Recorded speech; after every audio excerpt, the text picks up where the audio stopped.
Okay, part 2 of the craziest and most expensive wedding I have ever been in. Recap, I showed her the wedding dress I would have loved to have. She mocked me for it and then bought it right from under me. I said nothing. I was really close to her, fiance at that time before I had been close to her, and so I was just excited for them. She starts talking to me about the date, and she's like, yeah, I'm trying to figure out what date we should have. And she asks me, do you have a date in mind? Because again, my boyfriend and I were talking pretty seriously about getting married. I mentioned that June either 21st or 22nd was probably going to be our date. I've always wanted to get married in June because of 7 brides for 7 brothers, and June 21st, 22nd is when we started dating when we were in high school together, and I just thought that would be really sweet. Again, she kind of mocks the decision and says, oh, wow, yeah, I would never want to get married in June. I feel like it'll be too hot, blah, blah, blah. And I was like, oh, yeah, no, I totally understand. You should pick whatever date you feel most comfortable with. We get our invites, and lo and behold, June 22nd. And super weird, and I don't know how to stick up for myself, so I was just like, okay, this is great. The dresses she wanted us all to buy, I don't mind paying for my own bridesmaid dress, because they were more expensive than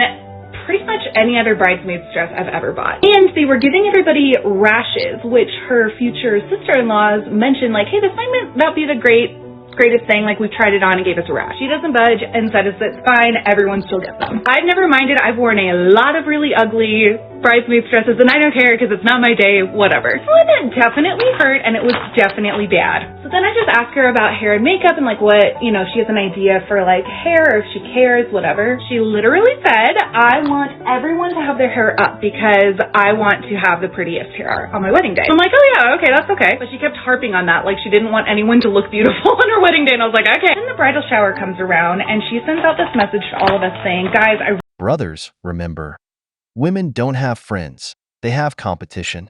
As we all know, a woman's worst enemy is another woman. In every group of friends, there's always that one who wants to outshine the rest, the one who's always trying to be the smartest. She's the one who doesn't think for herself and takes advantage of everything, gathering information to use it for her benefit, manipulating others, and, like in this case, even coming up with questionable excuses to get money. Now imagine this. If she does this to her own friends, what wouldn't she do to her husband? But let's move on, because this wedding is getting more and more interesting.